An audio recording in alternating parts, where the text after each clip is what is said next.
Living in the Caribbean, specifically on St. Martin, we spend 6 months out of the year living in hurricane season. As the 2019 hurricane season commenced on June 1, 2019, hurricane preparedness planning is echoed throughout the community. The Emergency Operations Center, or the EOC, is a disaster management group which executes hurricane preparedness methods throughout the country. The EOC comprises of 10 Emergency Support Function (ESF) groups, ranging from telecommunications, utilities, to shelters and public health, which operates during emergency situations for Sint Maarten. The Department of Communication, as part of the Emergency Support Function (ESF) structure and the official dissemination mechanism for government, spoke to key stakeholders on the planning aspects for the hurricane season 2019. Hurricanes can form throughout the year. However, hurricane season is the time where all the ingredients for formation are at its peak. As part of ESF 10, the department spoke to the head of the Met Office, Mr. Joseph Isaac, who stressed on the importance of having a disaster plan as a family, community, and island. This year is slated to be an average hurricane season, with an average amount of storms given the environmental conditions. Once a storm is an imminent threat to the island, the Met Office of St. Martin, being a vital department, steps up the awareness campaign throughout the island to ensure citizens are kept abreast of weather conditions. When planning for the hurricane season, what steps are taken by the Met Department? Well, the Met Department, in terms of preparation for the hurricane season, we would have to look at our physical condition. We have not been able to fully recover from the impacts of Irma, so that is always a challenge. But in terms of the running of the office and what we really do, there's not anything too much apart from the physical aspect of it, because we do the work 24/7 all year, and it is really not a much difference. For example, when we go into, if we're going to be affected by a storm, we would increase our PR. If we into a watch or warning, then the dynamics change in terms of the number of reports you have to put out and so on. But then the general work of the meteorologists at the Met Office is really year-round.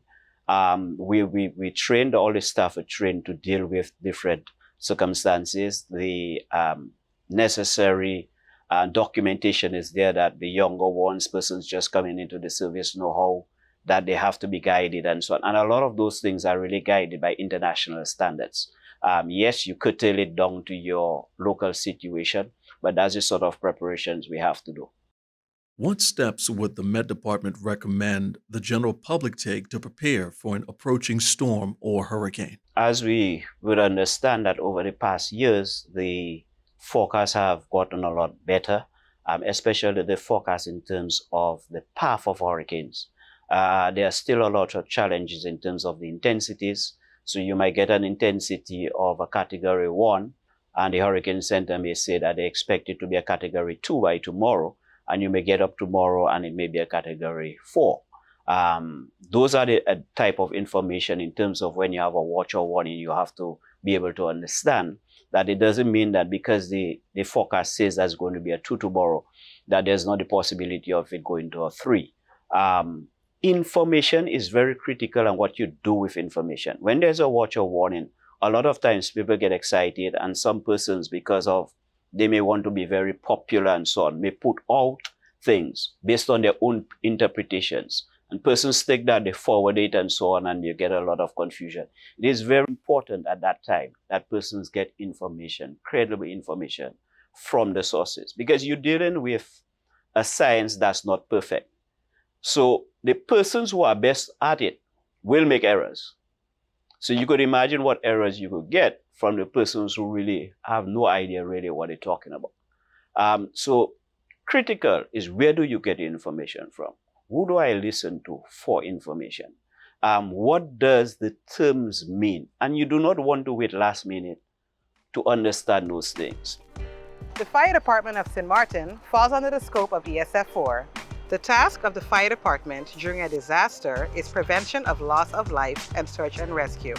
The Department of Communication spoke to Sylvanico Pauletta, Section Head Prevention, Preparation and Education, ESF 4, who provided information on the readiness of the fire department and provided tips on how the country can plan and be best prepared in the event of a disaster.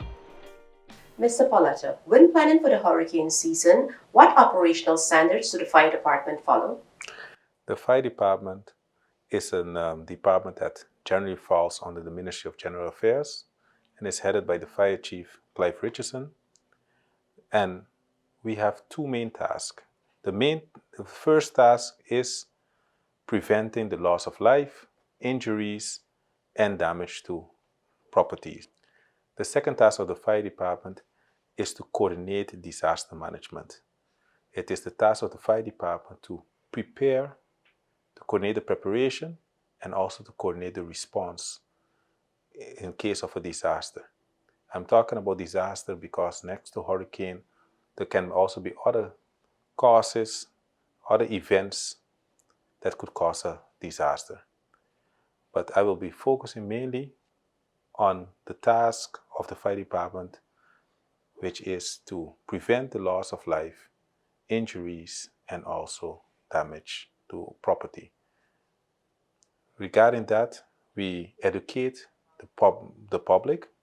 We educate them what they can do to prevent injuries, to prevent damage to the properties, and worse yet. So we just go out to schools, we just have articles in the media, in the newspaper, and also we just go out to any organization that wants to invite us in. So hereby, I do appeal to the general public. If you would like to get a visit from us, at any time you can contact us and we would love to explain anything that you can do to assist in the task of the fire department. HUREX. What is HUREX and what's the objective? HUREX stands for Hurricane Exercise, and during the HUREX, we will play out a scenario that has to do with a hurricane, and in this case, the HUREX will be a full-fledged system test. That means to say that on operational level, on tactical level, and on strategical level, the entire disaster management apparatus will train together, will check the sub-plans, will test the decision making, and see the interaction and communication between all the different parties. And in a case like this, we will evaluate it and see where we can improve to respond even better in the case of a hurricane. And closing, Mr. Pauletta, any final words for the population of St. Maarten as we enter this hurricane season on planning?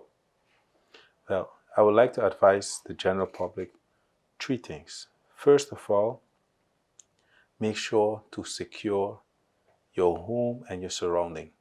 That means to say, check your roof, check your windows, check your doors, make sure that they are secured and the wind can't just break them, take them away. Also, check the debris and the big trees around your homes, that they cannot damage your property or worse yet cause injury or loss of life. That's step one. Step two, set up a family plan together with your family. That means to say, first of all, establish the emergency numbers.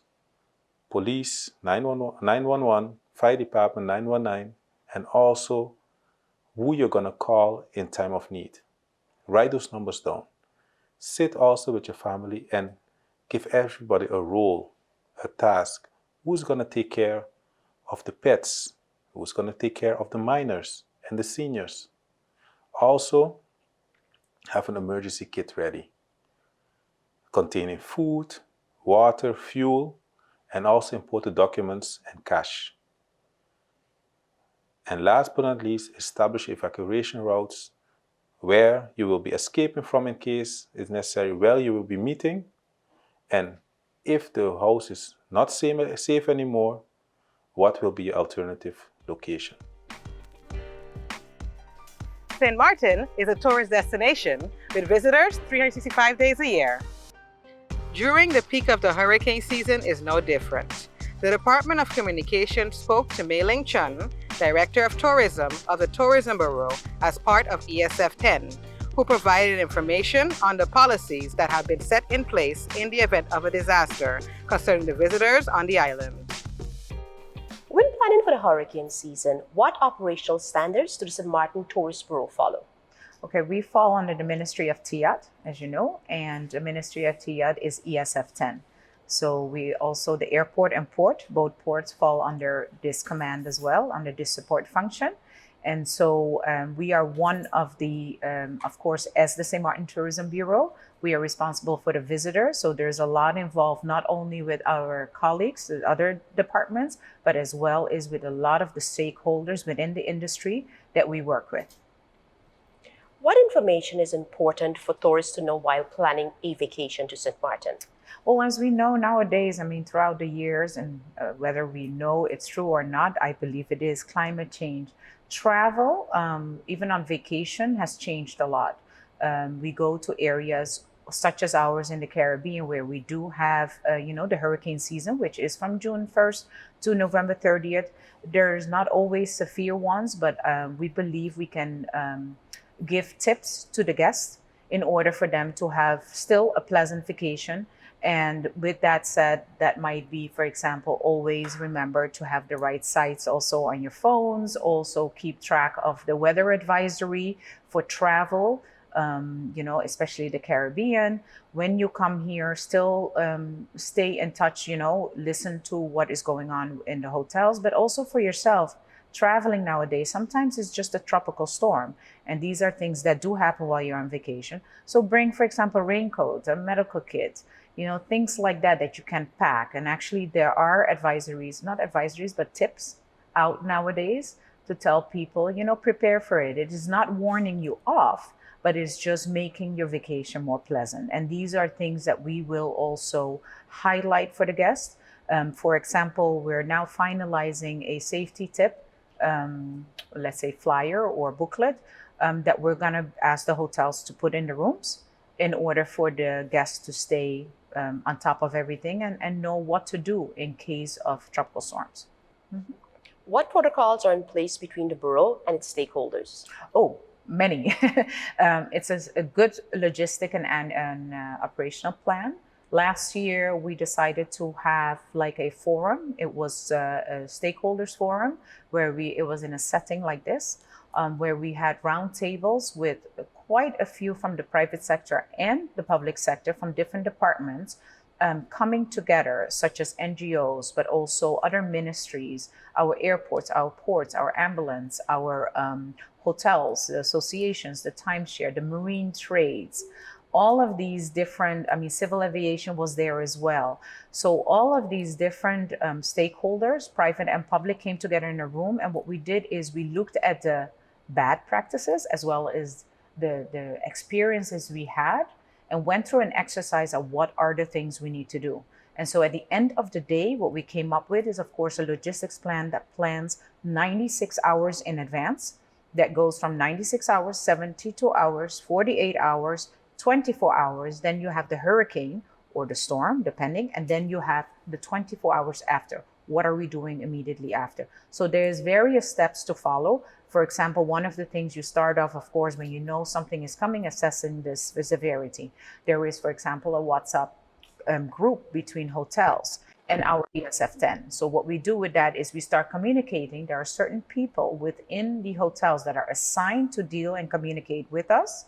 And then, of course, that then have to let us know how many people are in-house. And we're not there yet to start sending the guest list over WhatsApp, but then we're going to start asking them to start emailing them. And within our office, for example, the St. Maarten Tourism Bureau, we have a good 10 people that are assigned to different responsibilities. So 1 or 2 might be assigned to deal with the hotels, another one deals with the airport, another one deals with the port. Being the head of the department, I'm the leader, then you have section heads that would be, second in command. So there's this whole hierarchy, but everybody has their responsibilities. And for example, going back to post, there are people that will be sent out after the fact to assess. But beforehand, of course, it's all about assessment of who's in-house. And the fact is that we all agree, as much as possible, we advise people to a certain point, because you don't want to do that too early either, is to say to them, okay, now it's time to change your flight.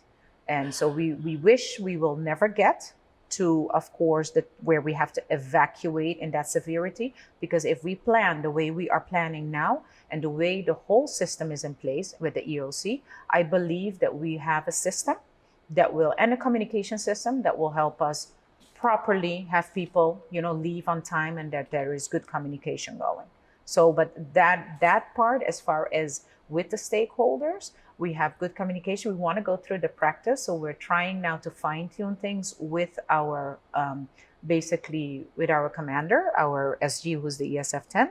Then what we will do is have a separate meeting again, or say a short forum where we will go with the stakeholders, do a dry run to say, okay, do we have everything in place? And that's basically what we need to do right now in a nutshell. The state of our health is important before and after a disaster. Many incidents occur after the passing of a major disaster, Head of Department of Public Health Fenna Arnell explained. As part of ESF 6, Ms. Arnell stressed on the need for at-risk patients, elderly, and children to be well prepared, as well as finding alternative solutions for pets. When planning for the hurricane season, what steps are taken by the Public Health Department?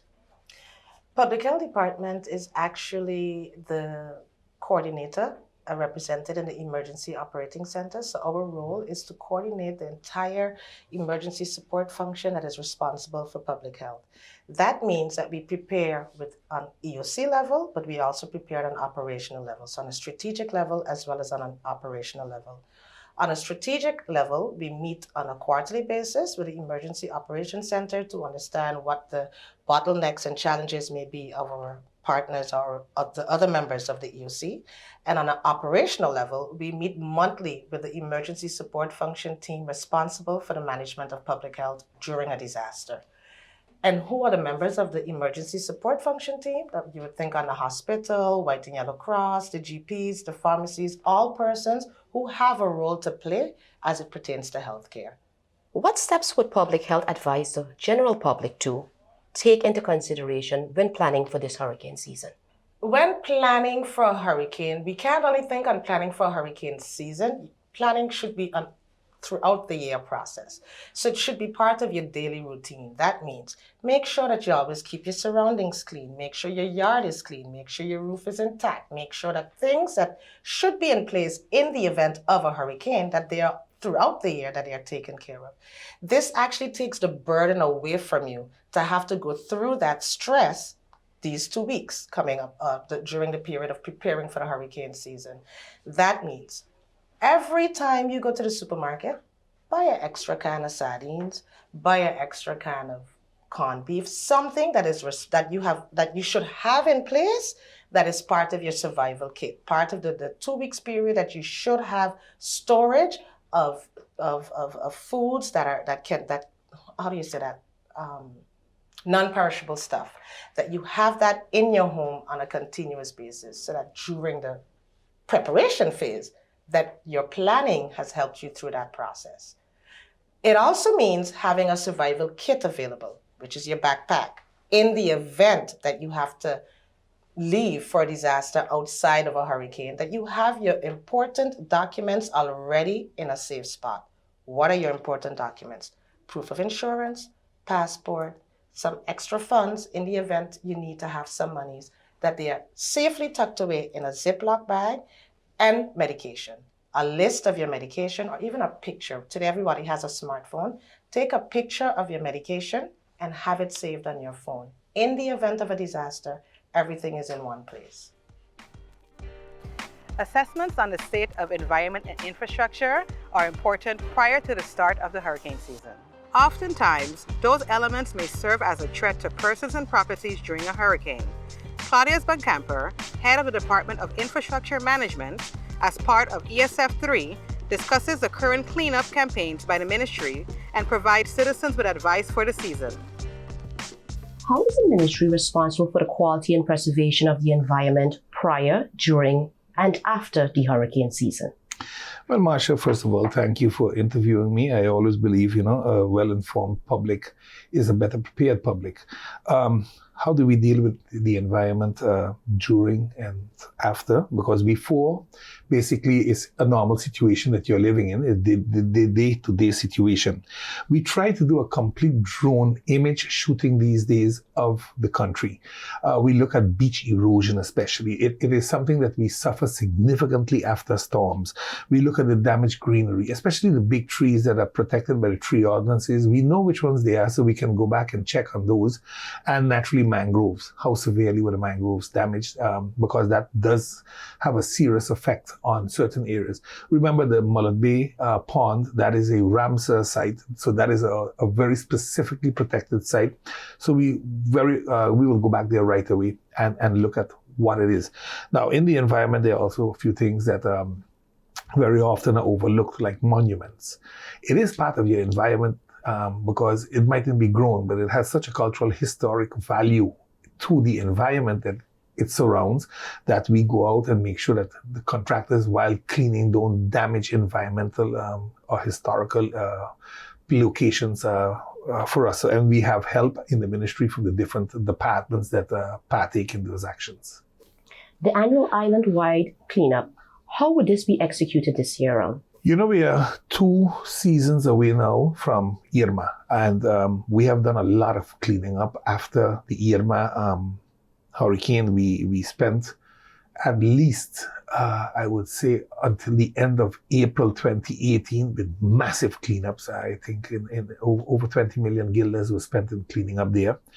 And then we went into a different cleanup and structure. But remember, while the insurance monies came in, big businesses started to knock down buildings and they started to clean up.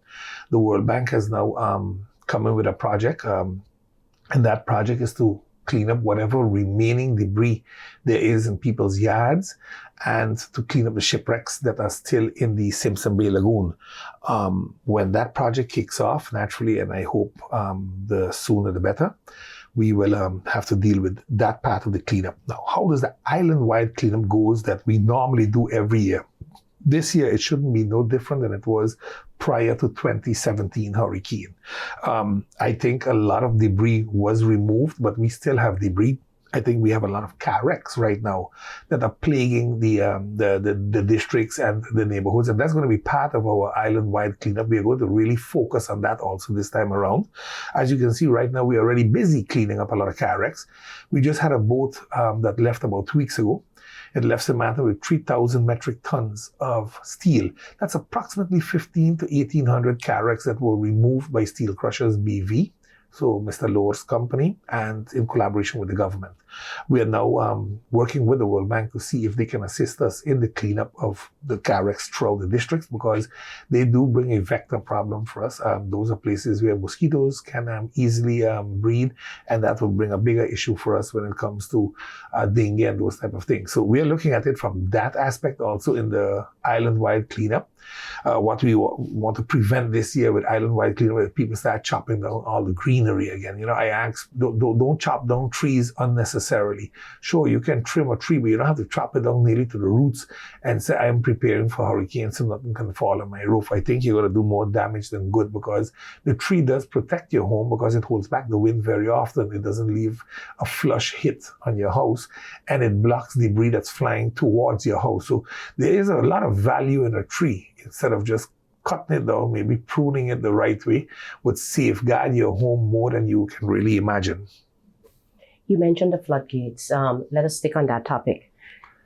And they are part of the proper water management. How would the system be put into use in the event of torrential rains?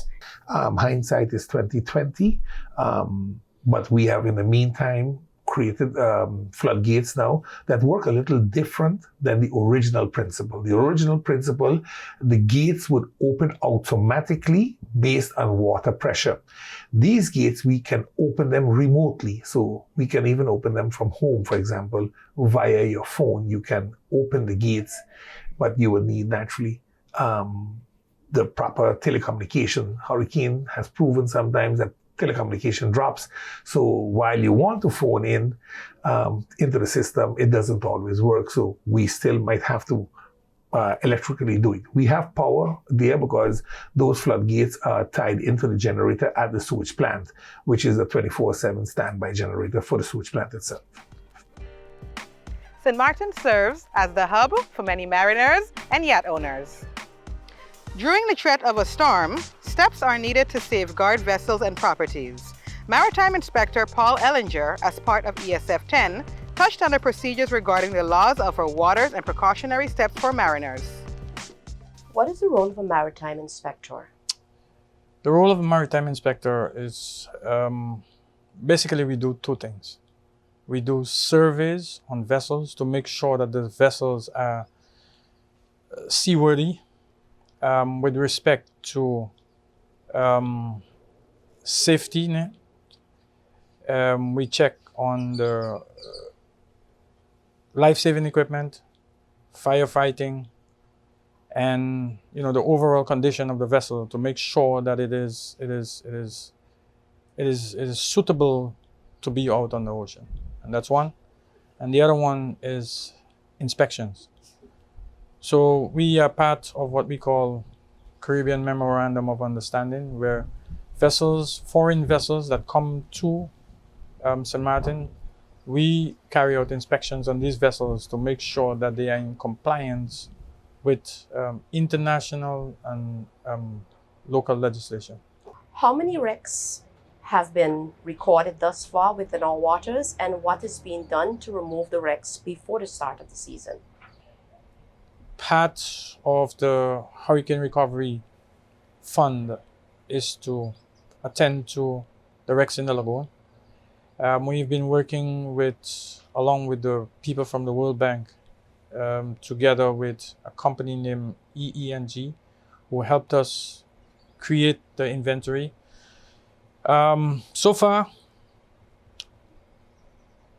I can tell you that there's not the 167 that was there before is not there anymore. Most of it has been taken out either by the owners, they got paid off for insurance, and right now we're looking at a number that is below 50 vessels at the moment.